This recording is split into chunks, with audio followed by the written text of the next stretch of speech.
नमस्कार दोस्तों, आप सभी का बहुत बहुत स्वागत है सक्सेस प्लस एकेडमी के प्लेटफॉर्म पर। मैं हूं सुमित चौधरी और आज के इस वीडियो में हम बात करने वाले हैं 1857 की क्रांति के महानायक तात्या टोपे की जीवनी और उनके बलिदान के बारे में। दोस्तों, तात्या टोपे एक बहुत ही बहादुर और चतुर सेना नायक थे जिन्होंने 1857 की क्रांति में कानपुर और झांसी की सेनाओं को लीड किया और अंग्रेजी हुकूमत से टक्कर ली। हालांकि वो अपने लक्ष्यों में कामयाब नहीं हो पाए और उनको अंग्रेज़ी सेना ने उनको हरा दिया और एक बार नहीं बार बार हराया, लेकिन उसके बावजूद भी वो 1857 के जो फ्रीडम स्ट्रगल है उसके एक सच्चे हीरो हैं। और सच्चे हीरो क्यों हैं, इसका एक रीज़न मैं आपको बताता हूँ।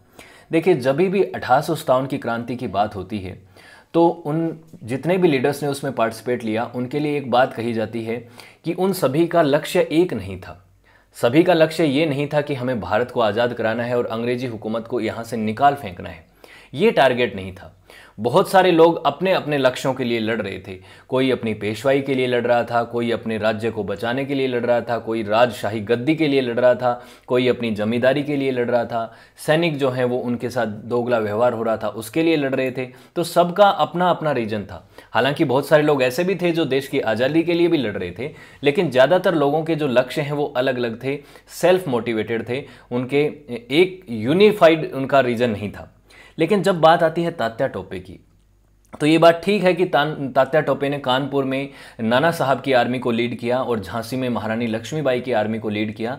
लेकिन जब कानपुर और झांसी में तात्या टोपे की सेनाएं हार गई, उसके बाद भी उन्होंने हार नहीं मानी और उन्होंने अपने स्ट्रगल को कंटिन्यू रखा।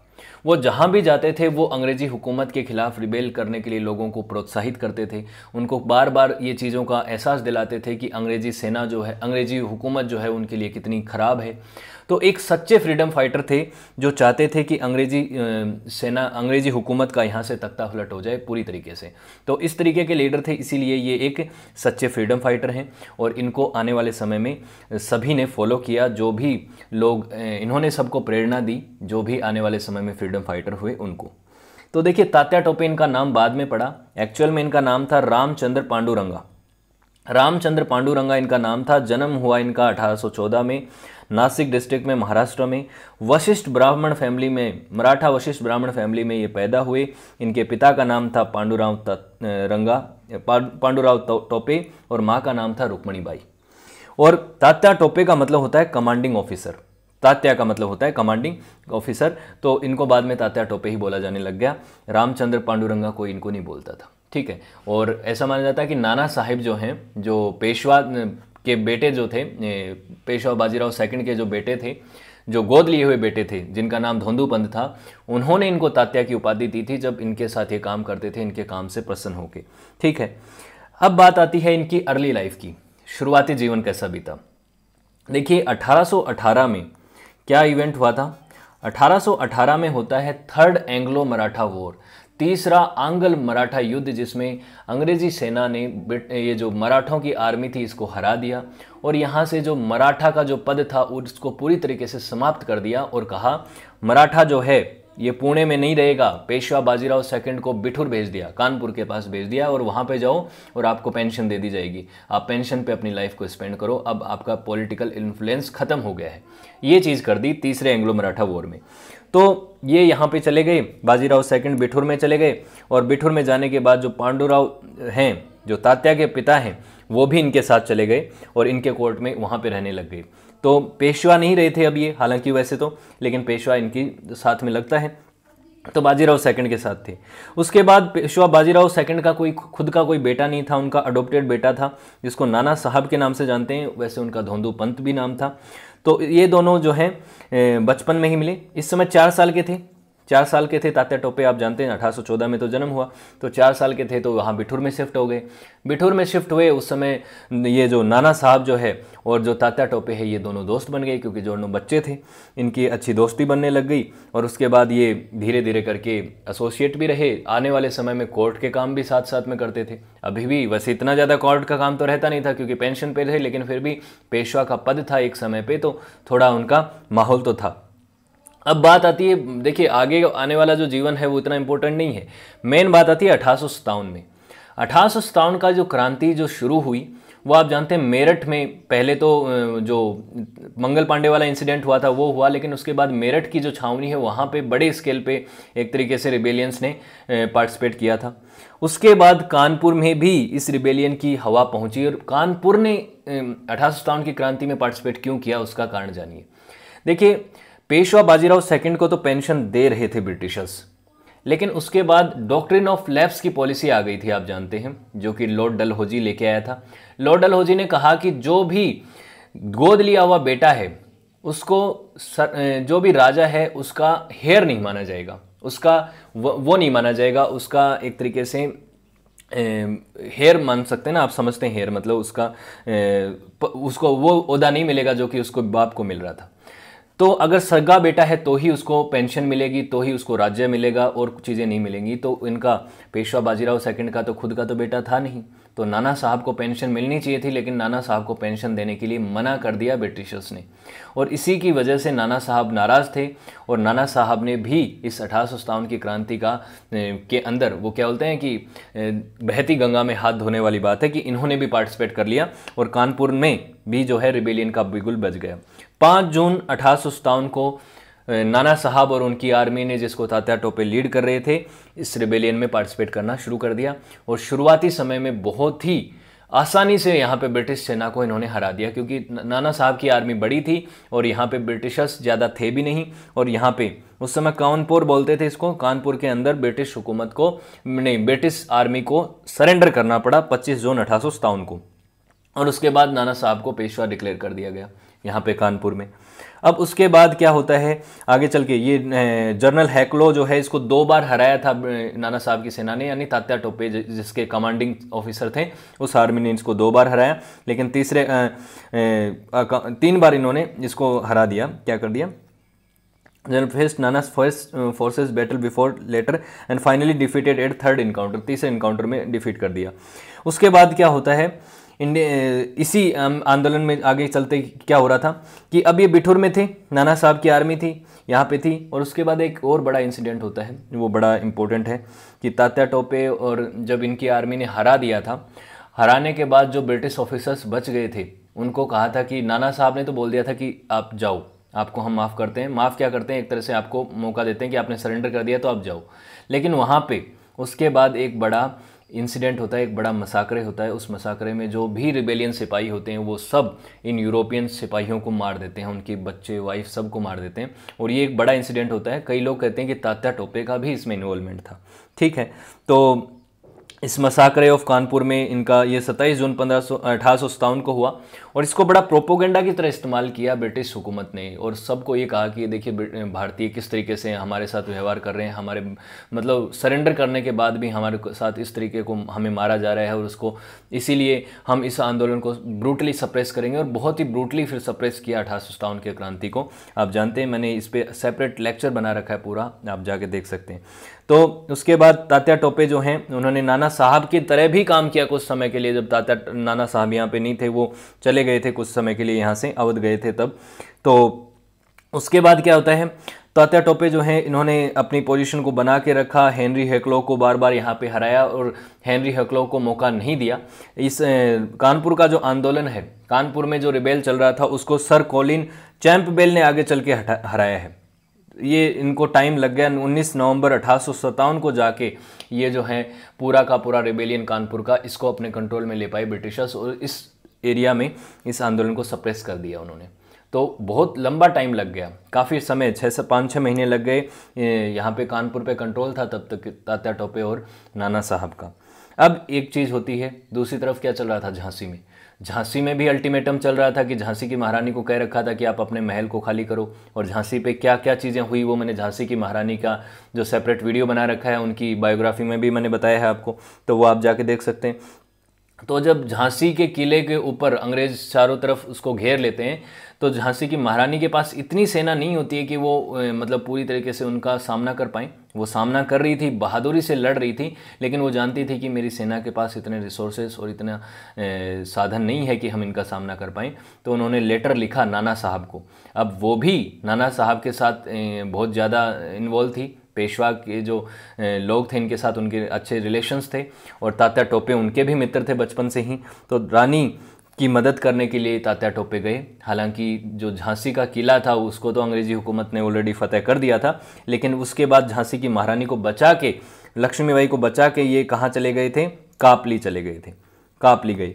और यहाँ पे कापली में भी ईस्ट इंडिया कंपनी की जो सेना है वहाँ आई और उनको हरा दिया था। हालांकि तो ये जहाँ भी जाते थे ब्रिटिश हुकूमत की जो सेना है वो इनके पीछे पीछे जाती थी, उनको साथ इनकाउंटर्स होते थे और बहुत सारी लड़ाइयाँ होती थी। लेकिन हालांकि आप जानते हैं कि ब्रिटिश जो ट्रूप्स थे उनके पास ज़्यादा सुपीरियर आर्टिलरी थी, अच्छी गन्स थी। भारतीय सिपाहियों के पास ज़्यादातर के पास तो तलवार भाले से लड़ते थे, इतने अच्छे इक्विपमेंट्स नहीं थे। उसके बाद जितना ऑर्गेनाइज तरीके से ब्रिटिशर्स लड़ते थे उतनी ऑर्गेनाइज सेना नहीं थी। हाँ, लीडर जो थे कुछ बहुत बहादुर लीडर थे और बहुत अच्छे से वॉर करते थे, लेकिन सारे सिपाही उतने अच्छे वेल इक्विप्ड नहीं हुआ करते थे। तो यहाँ से जो है कुछ छोटे छोटे बैटल्स जो हैं तात्या यहाँ से जीत के रानी को बचा के कापली चले जाते हैं। रानी खुद भी बहुत बहादुरी से लड़ती हैं और कापली में फिर इनके साथ यही होता है। कापली में फिर इनको भागना पड़ता है अपनी जान बचा के, क्योंकि कापली में फिर सेना इनको घेर लेती है। और कापली में हारने के बाद ये प्लान करते हैं कि अब हम ग्वालियर के किले को जीतेंगे। ग्वालियर में सिंधिया का राज हुआ करता था। सिंधिया जो थे वो इस समय ब्रिटिशर्स के पक्षधर थे, ब्रिटिशर्स का सपोर्ट कर रहे थे। आप जानते हैं 1818 में जब तीसरा एंग्लो मराठा वॉर हुआ था उसके बाद सिंधिया जो हैं वो ब्रिटिशर्स के सपोर्ट में हो गए थे, उनके बीच में ट्रीटी हो गई थी। तो लक्ष्मीबाई जो हैं उसके भी खिलाफ थे सिंधिया, और सिंधिया को हराना बहुत ज़रूरी था क्योंकि ग्वालियर एक बहुत ही इम्पोर्टेंट लोकेशन थी और ग्वालियर का किला भी बहुत महत्वपूर्ण था। और तात्या टोपे और लक्ष्मीबाई की सेना ने मिलके बहुत ही बहादुरी से इस ग्वालियर के किले को फतेह कर दिया। इतना आसान नहीं होता है ग्वालियर के किले को फतेह करना, बहुत ही इम्पोर्टेंट किला है वो, सेंट्रल इंडिया के एक बहुत ही पावरफुल किलों में से माना जाता है। लेकिन उसके ऊपर कंट्रोल ले लिया और ग्वालियर के किले के ऊपर हिंदुत्व स्वराज की इन्होंने घोषणा कर दी कि हम अब फ्री किंगडम हैं, हमारे ऊपर किसी का कोई रोल नहीं है, न ब्रिटिशर्स को मानते हैं न किसी और को मानते हैं। तो हिंदुत्व स्वराज की इन्होंने घोषणा कर दी। वो हिंदुत्व स्वराज जो शिवाजी के बाद से और बाजीराव फर्स्ट के टाइम पे, माधवराव के टाइम पे एक तरह से उसके बाद गायब सा हो गया था, उसकी इन्होंने फिर से घोषणा की और नाना साहब को पेशवा बना दिया गया और ग्वालियर से यहाँ पे पेशवा के रोल में वो आ गए। नाना साहब को पेशवा वहाँ पे भी बनाया गया था, आप जानते हैं कानपुर में भी, लेकिन वहाँ तो अब हरा दिया गया था तो अब यहाँ पे बना दिया गया। और उसके बाद जब ग्वालियर यहाँ पे जीत लिया था और सिंधिया यहाँ पे हार गया था, उसके बाद ब्रिटिश हुकूमत ने फिर से यहाँ पे एक तरीके से अटैक किया और ब्रिटिश आर्मी ने फिर यहाँ पे अटैक करने के बाद इनको भागना पड़ा। तो तात्या टोपे तो राजपूताना चले गए और महारानी लक्ष्मीबाई जो हैं उनकी डेथ हो जाती है इस टाइम पे। तो महारानी लक्ष्मीबाई जो हैं उनकी डेथ होती है। वो इंसिडेंट कब आता है ये मैं आपको दिखाता हूँ। हाँ, डिफीट इसी के दौरान जनरल रॉस जब इनको हरा देते हैं, ह्यू रॉस की मैंने आपको बताई थी पिछले वीडियो में भी, ह्यू रॉस उनको हरा देते हैं। तो ये उसके बाद टोंक चले जाते हैं, नीमच चले जाते हैं। टोंक में जाते हैं, वहाँ पे लोगों को ज्वाइन करते हैं। जो यहाँ के भील हैं, राजस्थान के भील जो हैं राजपूताना के, राजस्थान राजपूताना अब पहले राजपूताना था, अब राजस्थान हो गया, आप जानते ही होंगे। तो टोंक के जो भील थे और इस इलाके के जो भील थे, उदयपुर बांसवाड़ा के जो भील थे, उनको एक तरह से कंसोलिडेट करने की तात्या टोपे ने कोशिश की, प्रयास किया कि उनको इकट्ठा करें और भीलों को भी इनके खिलाफ एक तरीके से इस मेन स्ट्रीम आंदोलन में लेके आए। लेकिन उसमें वो ज़्यादा सफल नहीं हो पाए क्योंकि ब्रिटिश सेना जो है इनके पीछे लगी हुई थी पूरी तरीके से कि तात्या को ढूंढ के किसी भी तरीके से मारना है। तो उसके बाद ये टोंक, बूंदी, उदयपुर, नीमच सब जगह चलते जाते रहे। इन्होंने बहुत ज़्यादा मिसलीड करने की भी कोशिश की कि इन्होंने कहा कि मैं बूंदी जा रहा हूँ और कहा कि मैं फिर साउथ जाऊंगा। साउथ जाने का नाम लेके इन्होंने नीमच चले गए, वो मध्य प्रदेश साइड चले गए, वहाँ पे लोगों को इकट्ठा करने की कोशिश की।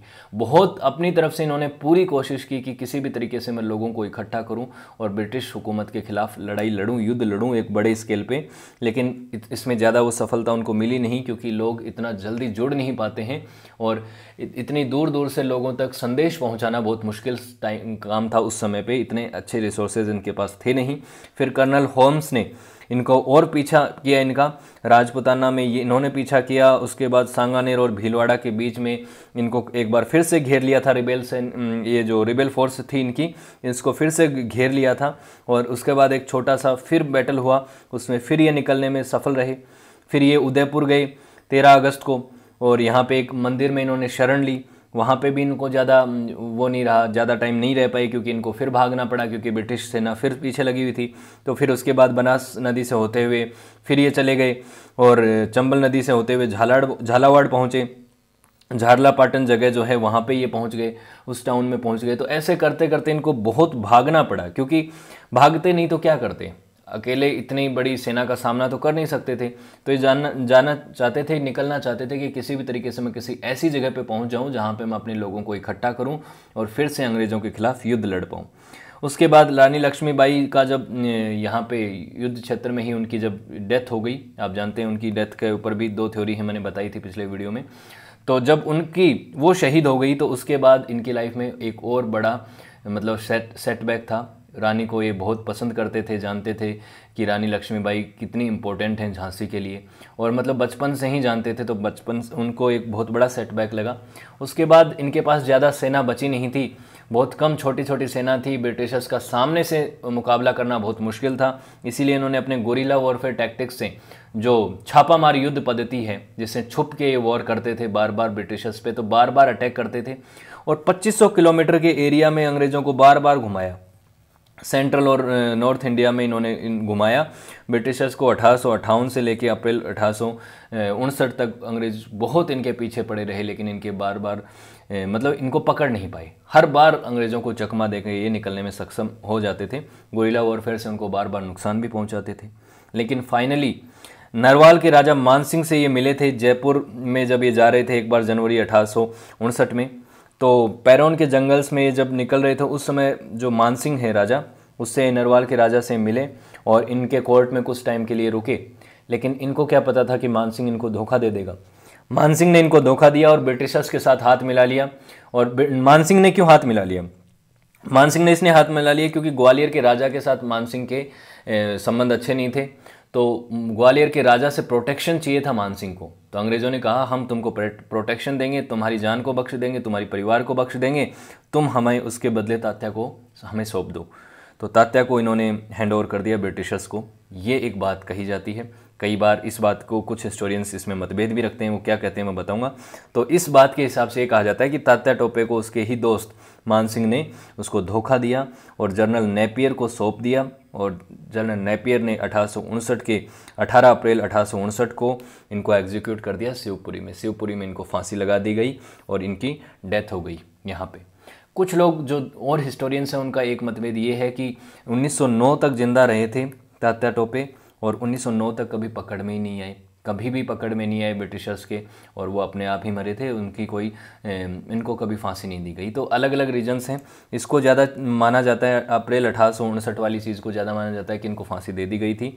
और जो भी जिस व्यक्ति ने, जिस विटनेस ने देखा था उन्होंने ये कहा कि तात्या टोपे एक एवरेज हाइट का व्यक्ति था, वीट कॉम्प्लेक्शन थे, गेहुआ रंग था और एक चक्रीदार टोपी पहनते रहते थे। तो ये उनका ही, वो ऐसे दिखते थे, तो यही माना जाता है कि हाँ वही होंगे। कुछ लोग ऐसा भी कहते हैं, एक कॉन्स्पिरेसी थ्योरी है कि मानसिंह और तात्या टोपे ने मिल के किसी और को यहाँ पे तात्या टोपे घोषित करवा दिया था, किसी और को ही पकड़ लिया था ब्रिटिशर्स ने और उसको फांसी दे दी, लेकिन वो तात्या टोपे नहीं थे, ऐसा माना जाता है। लेकिन शिवपुरी में तात्या टोपे का मेमोरियल पार्क है, वहाँ पे इनको याद करने के लिए अपने हीरो की तरह भारत सरकार ने यहाँ पे इनका मेमोरियल बनाया है, मेमोरियल पार्क बनाया है। और तात्या टोपे के नाम पे एक डाक टिकट भी जारी कर रखा है।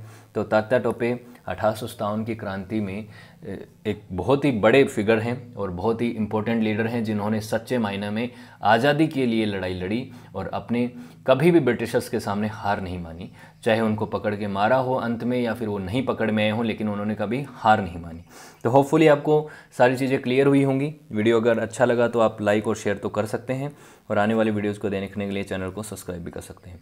और वीडियोस की अपडेट और किसी भी तरीके के कुछ भी डाउट या PDF डाउनलोड करने के लिए आप डिस्क्रिप्शन में दिए गए टेलीग्राम लिंक को ज्वाइन कर सकते हैं। So thank you so much for watching this video. Have a good day, see you next class.